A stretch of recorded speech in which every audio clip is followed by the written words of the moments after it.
Laissez-moi vous présenter cette région italienne qui est assez peu connue des voyageurs francophones. Et je vous le dis, c'est une véritable pépite, vous allez adorer. Et salut à vous chers voyageurs, on se retrouve pour un nouveau vlog et aujourd'hui je vous retrouve dans un pays que j'aime assez particulièrement en Europe, c'est l'Italie. Et cette fois-ci je vous emmène découvrir une ville que je découvre pour la toute première fois, que nous avons choisi avec mon compagnon surtout pour sa gastronomie hautement populaire qui a traversé les frontières, c'est Bologne. Je vais vous montrer que voir et que faire dans cette jolie ville sur 2 ou 3 jours et dans un autre vlog je vous montrerai que faire dans les villes dans les environs de Bologne. C'est parti, découvrons ensemble que voir et que faire dans la jolie ville de Bologne. On commence de suite.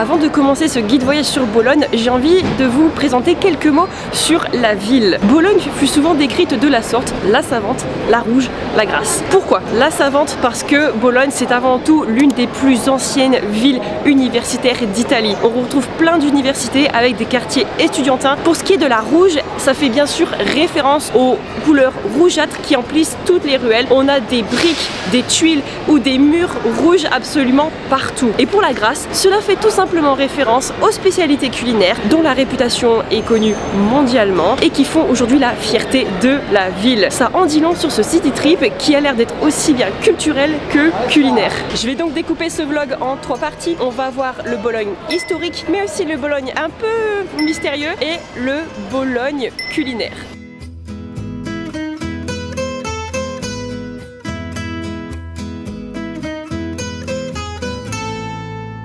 Nous commençons tout de suite avec la première partie du vlog qui est dédiée au Bologne historique. Il faut savoir que selon la légende sur Bologne, il y avait à peu près 100 tours massives dans la ville. Pourquoi? Parce qu'apparemment au Moyen-Âge, les riches et fortunés bolonais aimaient ériger des tours massifs pour montrer un petit peu leur puissance. Et donc c'est pour ça que finalement il y avait une petite compétition de qui allait avoir la plus grande tour que l'autre. Et s'il y a bien des tours qui sont le véritable symbole de Bologne, c'est celle-ci, la tour Asinelli avec sa tour jumelle, c'est la tour Garisenda. La tour Asinelli, qu'est-ce qu'elle a de particulier? C'est l'une des plus hautes de la ville avec presque 100 mètres de hauteur et c'est 498 marches exactement. Vous voyez, elle est tellement haute que j'arrive pas à cadrer. Alors elles sont vraiment côte à côte mais le contraste entre les deux est assez intéressant. Bon, déjà il y a une différence de taille énorme qui s'explique. La Garisenda ne fait qu'une dizaine de mètres de hauteur et surtout la Garisenda est inclinée. Ça fait un petit peu comme une mini tour de Pise. On voit vraiment qu'elle penche, c'est assez flippant je trouve, mais c'est aussi intéressant. Je ne pense pas que ça va bien rendre à la caméra.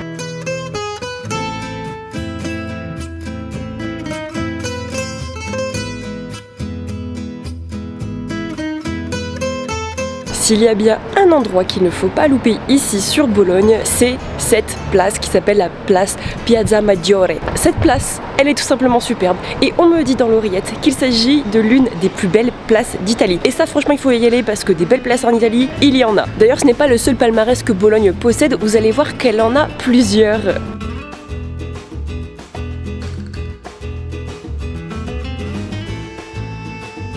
Cette place pavée est délimitée par de nombreux bâtiments historiques d'exception. En premier lieu, vous ne pouvez pas la louper derrière moi, la basilique San Petronio qui est vraiment le plus grand édifice gothique fait de briques au monde. Elle est quand même très jolie, j'y reviens juste après. Nous avons ensuite le Palazzo da Curcio et le Palazzo del Podestra. Je m'excuse sincèrement si j'écorche les mots italiens.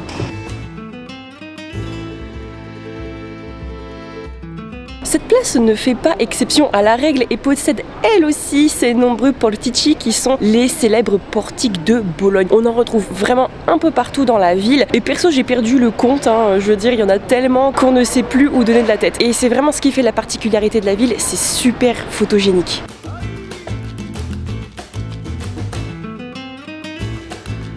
Alors vous constaterez que la basilique San Petronio ici, elle est placée sous haute surveillance. Pourquoi ?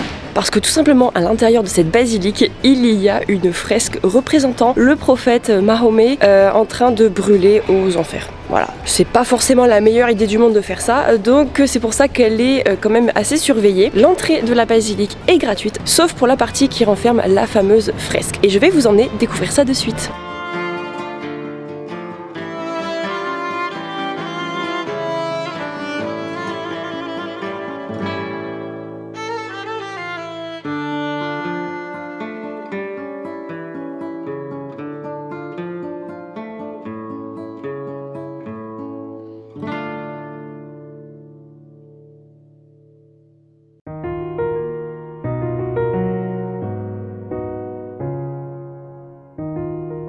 Ça, c'est la partie gratuite du palais d'Accursio. Je suis désolée, j'arrive pas à le prononcer, mais on voit vraiment que tous les plafonds et les murs sont recouverts de fresques. C'est hyper joli. Et vous allez passer par ici si vous voulez aller à la tour de l'horloge. Et bien c'est parti, on va donc prendre les escaliers pour grimper tout en haut de la tour de l'horloge. Yes! Et c'est trop cool, on retrouve des fragments d'anciennes fresques d'origine. Et même sur les boiseries du plafond, je sais pas si vous verrez bien, mais on voit des restes de peinture. C'est super intéressant.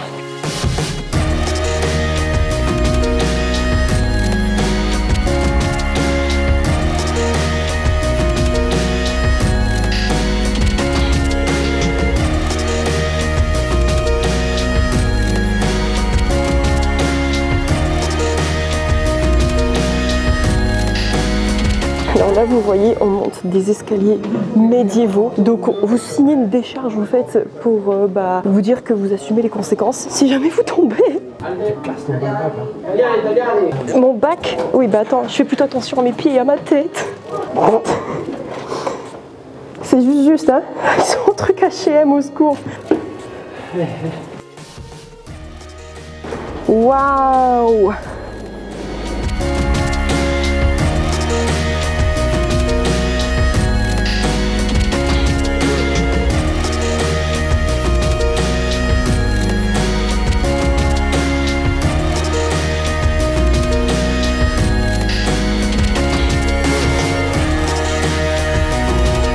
Quoi? Bolognaise. Tu sors la bolognaise d'ici? T'es fou. Par contre, pour vos tickets de la tour de l'horloge, il est nécessaire de réserver un horaire pour éviter que les escaliers soient surchargés. Vous pouvez réserver directement sur le site officiel. Sinon, à l'entrée, vous avez un QR code qui vous permet de scanner et de réserver en ligne. Une fois descendu de la tour de l'horloge, ne manquez pas le musée du Palazzo et de sa superbe collection nationale d'art. L'entrée est comprise dans le ticket de la tour. On continue la visite à quelques pas de la Piazza Maggiore. Vous avez un autre incontournable religieux à ne pas manquer qui se situe juste là. C'est la cathédrale de Bologne. Vous la voyez, elle est majestueuse, elle est somptueuse, elle claque aussi bien à l'extérieur que de l'intérieur. Elle a été édifiée au XIe siècle, elle a traversé le temps malgré les incendies et les tremblements de terre. Elle a été reconstruite à plusieurs reprises et elle se tient encore ici devant nous aujourd'hui. L'intérieur, vous verrez, il est absolument magnifique. Vous avez notamment une pièce maîtresse qui est une statue de groupe qui va nous donner un avant-goût de la statue de groupe absolument magnifique du sanctuaire Santa Maria della Vita.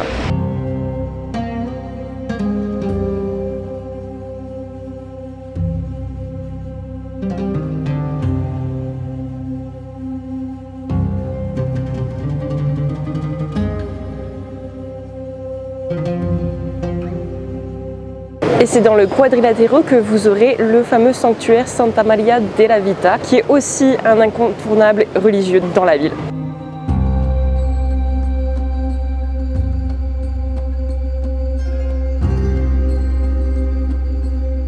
Si vous voulez voir la fameuse sculpture de groupe en terracotta d'origine du XVe siècle, il faudra débourser 5 € pour pouvoir y accéder. Sinon, le reste du sanctuaire est gratuit.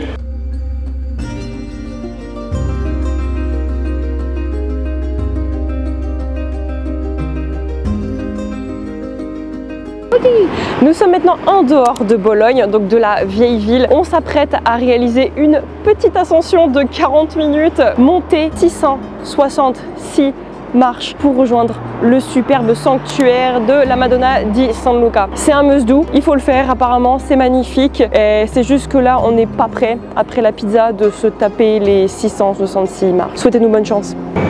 On est parti. Cette route, elle a été mise en place pour faciliter la procession des croyants jusqu'au monastère. Oh, je suis déjà essoufflée, je viens de commencer. C'est super pentu. Mais il faut savoir que la procession, elle commence pas de là où on est aujourd'hui. Elle commençait avant de la basilique San Petronio. Les gens devaient être claqués à la fin de la procession, mais j'ose même pas imaginer.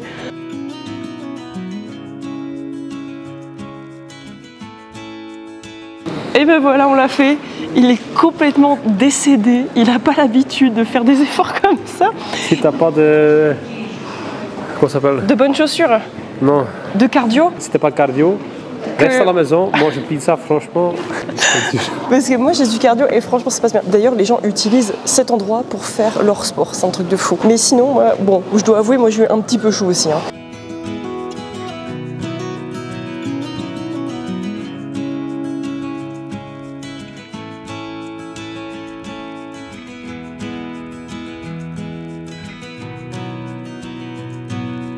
Donc nous, on vient de tout là-bas et on a monté tout ça. Tout ça, c'est le couloir de la procession pour accéder au sanctuaire.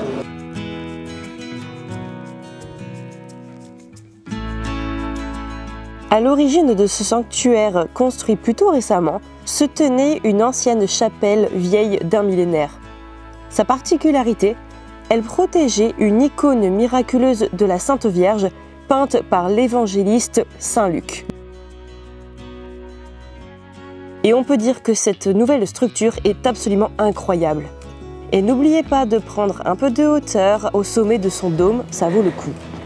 Oh la vache! Oh la vache!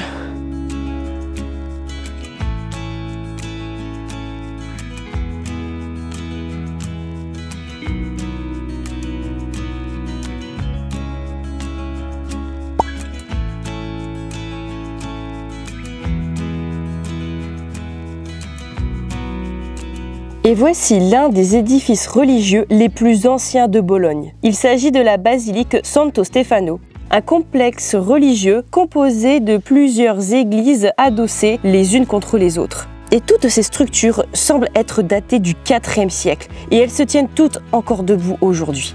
Les pièces sont toutes remarquables, mais je dois vous dire que j'ai eu un petit faible pour la basilique du Calvaire avec ses impressionnantes colonnes et son immense sépulcre. Un édifice qui se démarque des autres bâtiments religieux de la ville, il vaut vraiment le coup.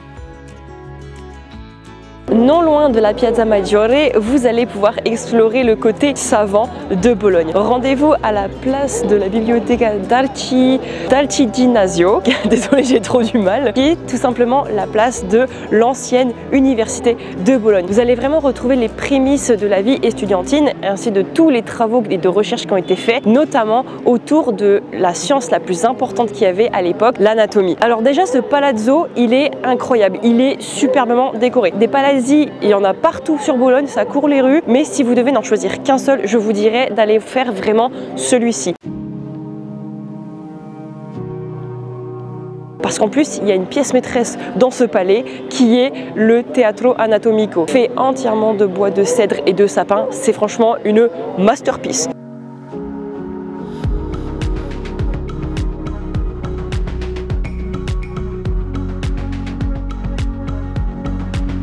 Alors s'il y a une table au milieu de la pièce, je vais pas vous faire un dessin, c'était clairement pour disséquer et étudier le corps humain. Voilà, cette partie un peu lugubre me permet d'enchaîner sur la deuxième partie de cette vidéo qui s'intitule le Bologne mystérieux.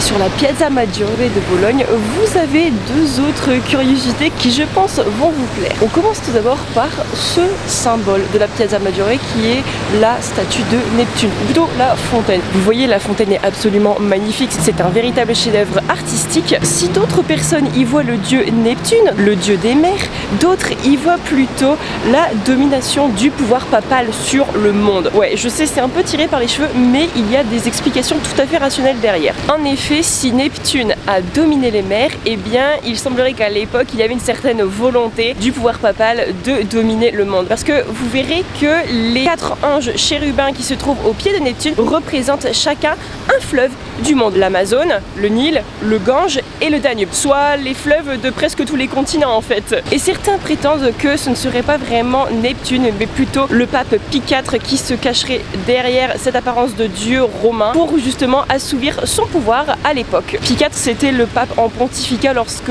la statue a été commandée au XVe siècle.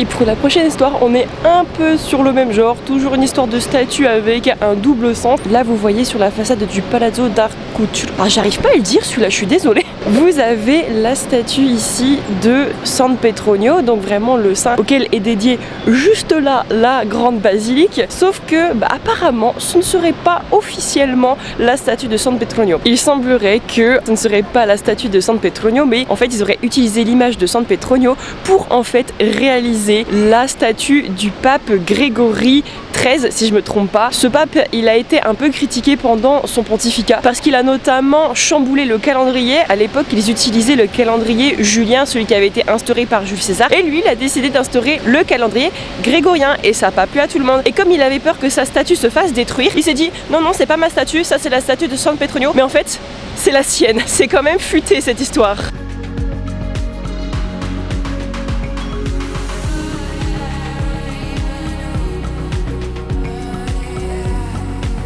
Bologne possède un secret dont je pense assez peu de touristes sont au courant. Figurez-vous que la ville rouge a aussi ses canaux qui traversent la ville. Ok, un canot surtout en particulier que l'on appelle Petite Venise. Et devinez quoi, il y a un point de vue assez intéressant.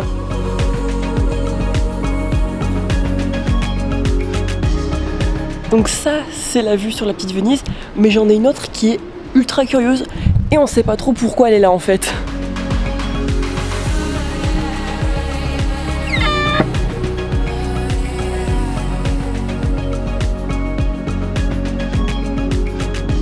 Petite fenêtre qui s'ouvre sur la Petite Venise, ça s'appelle la Finestrella ou la Venata al Canal, enfin il y a plusieurs noms et je trouve ça extrêmement mignon, ultra pittoresque. On a juste cette trappe qui ouvre sur ces petites maisons qui sont vraiment en bordure du canal. C'est super joli franchement, c'est un peu plus au nord de Bologne, mais sinon c'est qu'à une dizaine de minutes de la Piazza Maggiore.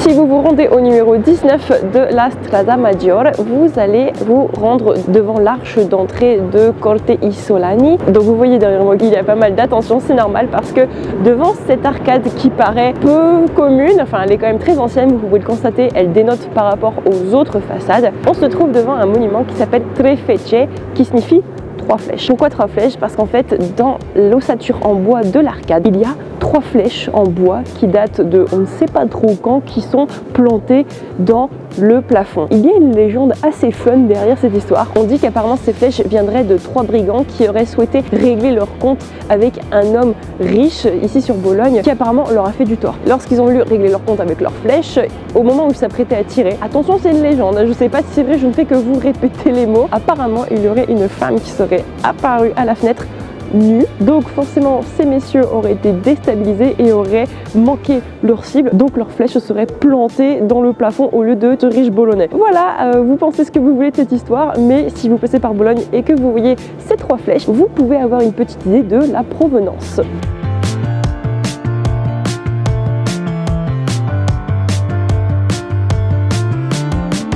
Et si maintenant on commençait la partie un peu plus fun qui va plaire aux foodies, c'est la partie Bologne culinaire. On va s'avancer un petit peu plus dans les ruelles qui bordent la Piazza Maggiore et on va entrer dans ce qu'on appelle le ventre de Bologne. Précisément, c'est comme ça que c'est traduit le quadrilatero, qui signifie estomac simplement de Bologne. Et ce quartier, c'est là où se concentraient au temps médiéval les commerces de bouche. Aujourd'hui, ça a été reconverti un petit peu en boutique dans lesquelles vous pouvez retrouver des mets épicé, raffiné, des produits de qualité. Et si vous êtes adepte de street food, dans ce quadrilatero, vous avez un marché couvert qui s'appelle le Mercado di Mezzo, qui vous propose aujourd'hui plein de produits que l'on peut prendre sur le pouce, des spécialités bolonaises, mais aussi d'autres spécialités italiennes. Et je vous conseille cet endroit pour votre lunch si vous voulez manger sur le pouce, c'est une très bonne alternative.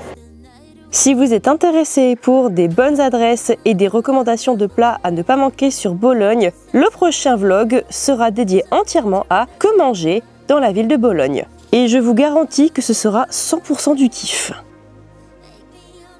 Et je me rends compte que j'ai encore une fois oublié de filmer l'outro de la vidéo. C'est tout pour ce vlog à Bologne. J'espère sincèrement que la vidéo vous aura plu. Si c'est le cas, n'hésitez pas à mettre un petit like parce que c'est ça qui permet de soutenir la chaîne et mon travail et je vous en remercie par avance. On se retrouve très prochainement pour un nouveau vlog en Italie et de nouveaux guides voyage. Tchuss!